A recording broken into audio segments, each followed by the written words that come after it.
There are moments when sleep releases you, not because your body is disturbed, but because your spirit has been summoned. When you awaken between 3 a.m. and 5 a.m., it is often not accidental, emotional, or random. It is a window of divine intentionality. In those early hours, the world is quiet, distractions are minimal, and the noise of human systems is at rest. This is a time when the soul is most receptive and the spirit most alert. God often speaks when competing voices are silent. This hour represents a transition between darkness and dawn. It is a prophetic space where night begins to lose authority and light prepares to emerge. God operates in patterns, and timing matters in the kingdom. When you are awakened during this period, it may be because heaven is inviting you into alignment before the next phase of your life is revealed. God does not wake people to confuse them. He wakes them to position them.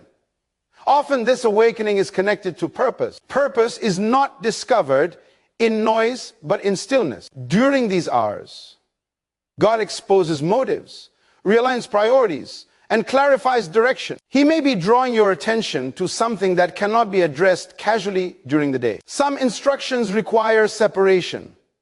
Some revelations require solitude. God isolates before he elevates, not to punish, but to prepare. This hour is also a time of spiritual governance. While the body rests, the spirit is sensitive. Many battles are decided before they manifest publicly. God may be inviting you to pray, not only for yourself, but for territories, families, and assignments connected to your destiny. You may not yet see the full picture, but obedience in prayer activates outcomes you may never witness immediately. Authority is exercised before results are visible. Waking during this time can also be a sign of internal correction. God is committed to order, and when something in your life is misaligned, he calls you into communion. He may be addressing habits, relationships, or decisions that threaten your future. Correction in the quiet is mercy. It prevents public consequences later. God would rather whisper to you at night than expose you in the daylight. There are also seasons when God awakens you simply to restore intimacy.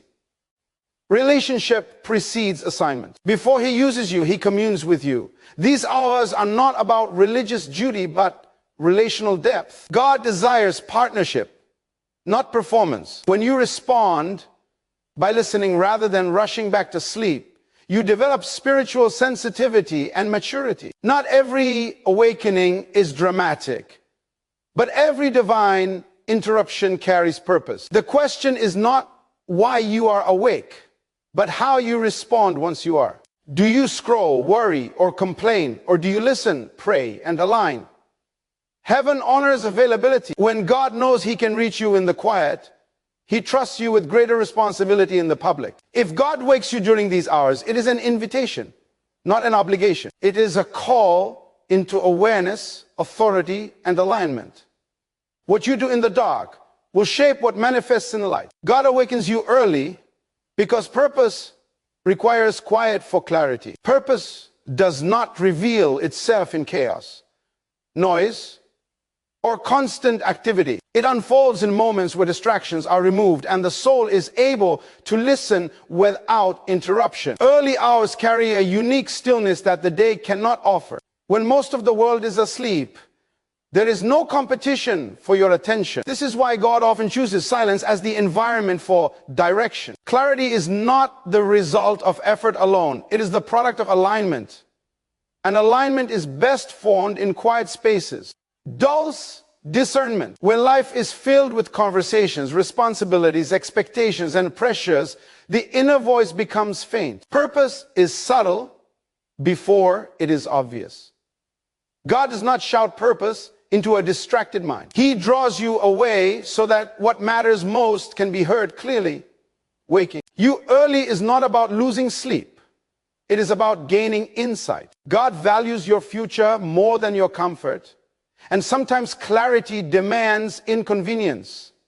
Quiet exposes truth. When everything is still, excuses fade and pretenses fall away. In silence, you are confronted with what you have been avoiding, delaying, or misplacing in priority. God uses early hours to bring honest evaluation. Purpose cannot be built on denial. It requires truth.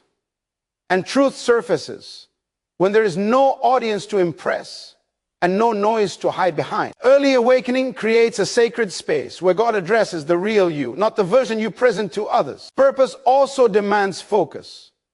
And focus is fragile in noisy environments. The early hours sharpen spiritual perception. In that quiet, thoughts are ordered, emotions are settled, and direction becomes precise. God is a God of order, not confusion. When He desires to give instruction, He first creates an atmosphere where instruction can be received. Quiet is not emptiness, it is preparation. It is the clearing of internal clutter so that purpose can take shape without distortion.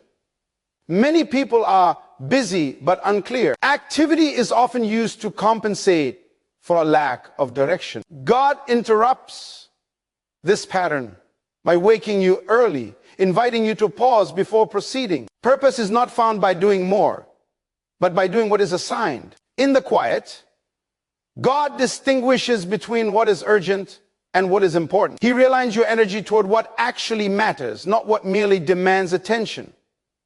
Early quiet also builds sensitivity. Purpose is sustained by obedience, and obedience requires hearing accurately. When you learn to recognize God's voice in silence, you become less dependent on external confirmation. You stop chasing signs and start walking in certainty. This confidence is not loud, it is settled. It comes from repeated encounters with clarity in quiet moments. God awakens you early because purpose is fragile in its early stages. Before it is established, it must be protected. Silence protects purpose from premature exposure, unnecessary opinions, and emotional interference. Not everything God reveals is meant to be shared immediately. Some things must be nurtured in stillness until they are strong enough to stand in public.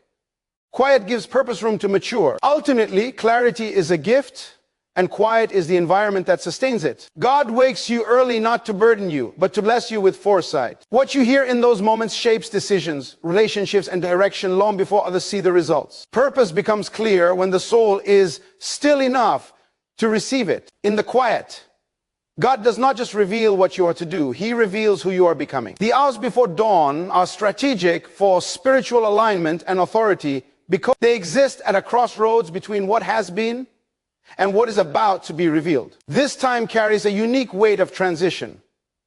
Darkness is still present, yet its dominance is ending. Light has not fully appeared, but it is certain. This space between night and day mirrors many spiritual seasons where authority is established before visibility arrives. God often works in transitional moments because they determine outcomes long before results are seen. Alignment is always established before authority is exercised. Authority without alignment becomes abuse, confusion, or exhaustion. In the hours before dawn, the soul is less distracted, the ego is quieter, and the spirit is more receptive. God uses this time to realign thought patterns, desires, and intentions. When alignment is corrected in private, authority flows naturally in public. Many struggles for control during the day are rooted in misalignment that was never addressed in stillness. These early hours are strategic because they allow surrender. When you are awake while the world sleeps, there is no audience, no pressure to perform, and no image to protect. This is where authority is formed. True authority is not loud, it is settled. It comes from submission to divine order. In the stillness before dawn, God recalibrates the heart, stripping away pride, fear, and self-dependence. What remains is trust, and trust is the foundation of authority. Spiritual authority is not granted in moments of reaction, but in moments of positioning. The battles you face during the day are often decided before sunrise. Before circumstances confront you, God invites you into agreement with His perspective. When your spirit is aligned early, you respond differently later. Authority is the ability to remain governed internally while external conditions fluctuate. That stability is forged in the quiet hours when pressure is absent. The pre-dawn hours also sharpen discernment. Darkness symbolizes uncertainty, Yet this time carries heightened clarity for those who are attentive. God reveals strategies, exposes deception, and brings understanding before confusion has a chance to dominate the day. Authority requires vision, and vision is refined when distractions are minimal. When you see clearly, you lead confidently. When you hear accurately, you act decisively. Alignment during these hours also restores order between the spiritual and the natural. Many people attempt to control life through effort rather than authority. Effort drains, authority sustains. God aligns you early so that your actions flow from order rather than anxiety. When the spirit is aligned, the mind becomes disciplined and the emotions become regulated. Authority is not emotional dominance. It is spiritual governance that produces calm certainty. These hours are also significant because they establish spiritual precedents. What you submit to first in the day often governs everything that follows. When God is acknowledged before the noise of responsibility begins, priorities fall into place. Authority grows when divine order leads human activity. You do not spend the day chasing peace, because peace was established before the day began. The hours before dawn train you to rule from rest, not from reaction. Authority that is born from exhaustion collapses under pressure. Authority that is born from alignment remains steady. God invites you into these moments not to demand ritual, but to develop relationship. From relationship flows alignment, and from alignment flows authority. When dawn finally breaks, the visible world catches up to what was settled in the unseen. The calm you carry, the clarity you demonstrate, and the confidence you walk in are all evidence of work done before the sun rose. The hours before dawn are strategic because they shape the kind of authority that does not strive, compete, or fear. It simply stands, aligned and assured, governing the day from a place already established in order. Divine instruction often comes before public manifestation because what is seen must first be shaped by what is unseen. God does not reveal outcomes before establishing order. He speaks privately before he acts publicly. Because manifestation without instruction produces confusion, pride, or collapse. What appears suddenly to others is usually the result of long seasons of quiet direction, obedience, and preparation. Visibility is never the beginning. It is the evidence of alignment. Instruction precedes manifestation because purpose must be understood before it is displayed. God is intentional, not impulsive. He gives direction so that when opportunity arrives, the person does not misuse it. Public moments test character, not just gifting. Without prior instruction, success becomes a burden instead of a blessing. God teaches first so that manifestation becomes sustainable rather than spectacular and short-lived. Divine instruction also protects from premature exposure. Many people desire visibility without preparation, but God values longevity over applause. Instruction shapes discipline, humility, and restraint. It teaches timing, boundaries, and responsibility. When God speaks privately, he is not hiding you, he is safeguarding you. What is revealed too early often attracts pressure that destroys potential. Instruction allows strength to develop before demand increases. God's instructions often inconvenient because they are corrective. Before he elevates a person, he confronts patterns that would sabotage the next level. Instruction addresses motives, attitudes, and priorities.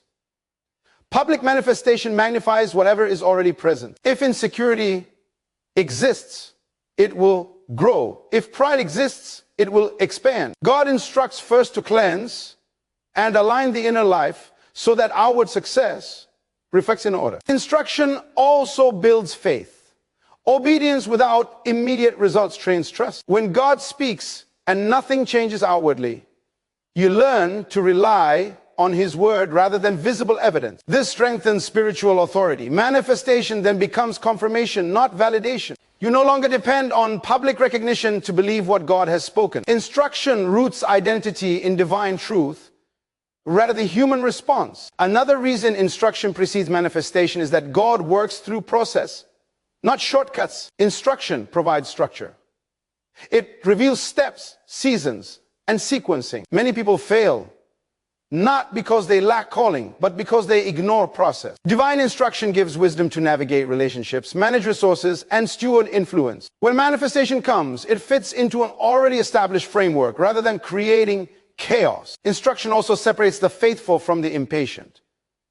Those who value God's voice will obey even when there is no audience. This obedience qualifies them for trust.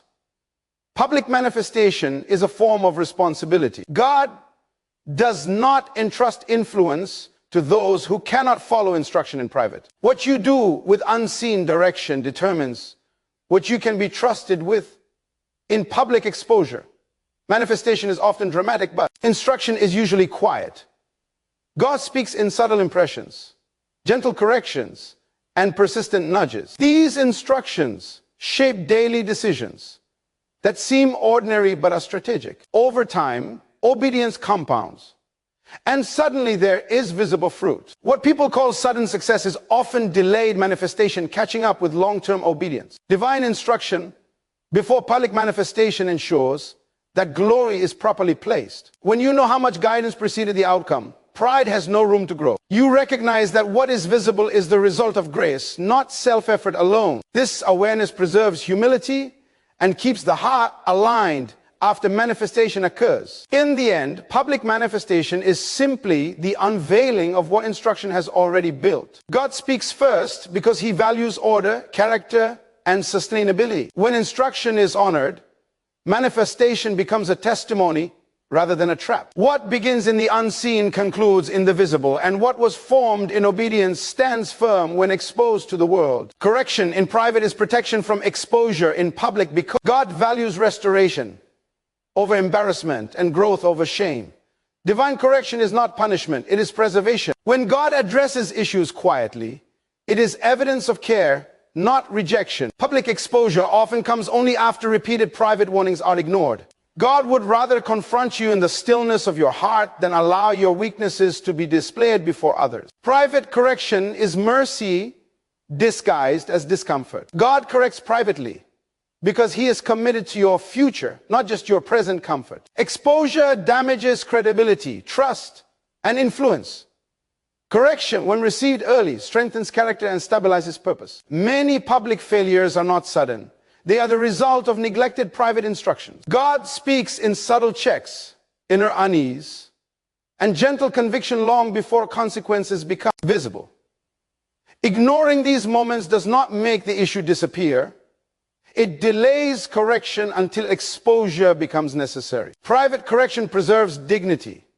God is not interested in humiliating those he is shaping. He corrects in hidden places because growth requires safety. When a person feels secure, they are more willing to confront flaws honestly. Public exposure often leads to defensiveness, justification, or bitterness. Private correction leads to repentance, maturity, and wisdom.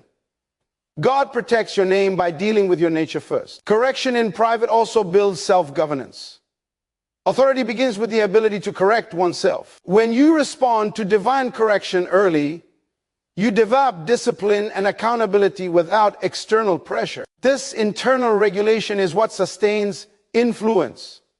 Public exposure occurs when self-correction is absent. God desires leaders who are governed internally rather than restrained by fear of consequences. Private correction aligns character with calling. Calling amplifies everything within a person. If flaws remain unchecked, they grow alongside success. God corrects before elevation so that character can support responsibility. Exposure in public is often not about the failure itself, but about the failure to respond to correction beforehand. God speaks to protect the assignment, not to cancel it. Correction also refines sensitivity. When you learn to recognize God's gentle warnings, you avoid harsher lessons. Private correction trains discernment. You become aware of boundaries, motives, and behaviors that compromise integrity. This awareness acts as a shield in public spaces where temptation and pressure increase. Those who honor private correction walk with confidence because there are no hidden compromises waiting to surface. God's private correction is an invitation to partnership. He allows you to adjust before consequences are enforced. This demonstrates trust. God treats you as responsible, not reckless. Public exposure often becomes necessary only when private correction is resisted. Exposure is not God's preference.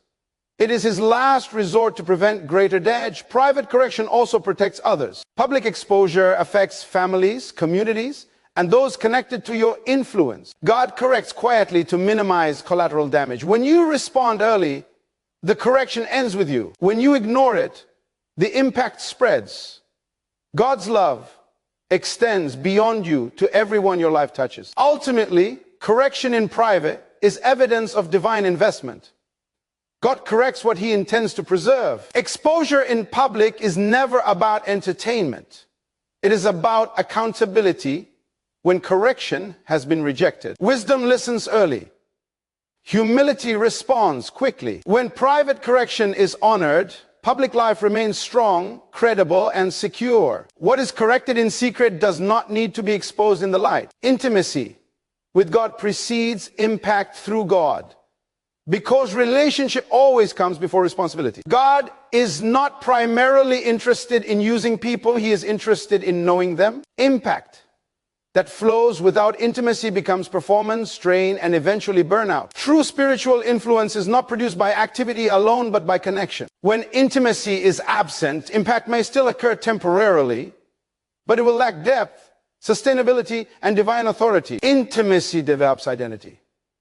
Before a person can represent God publicly, they must be secure in who they are privately. Time spent with God shapes perception, stabilizes emotions, and grounds identity beyond applause or criticism. Impact exposes you to opinions, pressure, and expectations. Without intimacy, those forces define you. With intimacy, you are anchored in divine affirmation rather than human approval. This inner security allows impact to flow without distortion. God releases influence through those who can carry his presence, not just his power. Power without intimacy leads to pride, misuse, or dependence on gifting rather than guidance.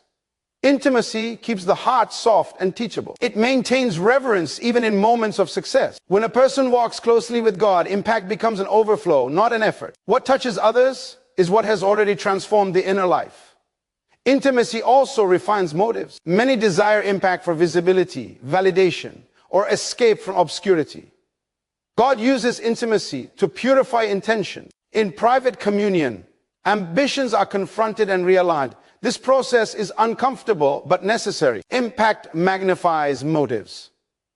If the heart is divided, influence becomes dangerous. Intimacy aligns desire with purpose so that impact serves others rather than self. Through intimacy, God imparts wisdom that protects impact. Influence attracts complexity, relationships, decisions, opposition, and responsibility. Intimacy provides discernment to navigate these pressures. God speaks in closeness, offering guidance that cannot be accessed through talent or strategy alone. Those who cultivate intimacy are not easily confused or manipulated because they recognize the voice that leads them. Intimacy also sustains humility. Public impact often invites comparison and competition. Without intimacy, success becomes a measurement of worth. With intimacy, success becomes stewardship. God's presence reminds you that impact is entrusted, not owned. This awareness keeps the heart aligned even when influence grows. Humility is not thinking less of yourself. It is thinking accurately. And intimacy keeps that accuracy intact. God prioritizes intimacy because he values longevity. Many begin with passion but end in exhaustion because impact was pursued without presence. Intimacy replenishes strength, restores joy, and renews perspective. It reminds you why you serve and who you serve. Impact without intimacy drains. Impact flowing from intimacy refreshes both the giver and the receiver. Intimacy also establishes obedience. Those who know God deeply respond quickly to his direction. This responsiveness increases effectiveness. Impact becomes precise rather than scattered. When God can redirect you easily, he trusts you with greater influence. Obedience rooted in intimacy is not forced, it is willing. This willingness amplifies impact beyond effort. Ultimately, intimacy with God precedes impact through God because impact is meant to reveal him, not replace him. The goal is not recognition, but transformation. When intimacy is prioritized, impact carries authenticity, authority, and love. Lives are changed not by performance, but by presence. What flows through you is shaped by what you allow to flow into you. Intimacy is the source, impact is the result.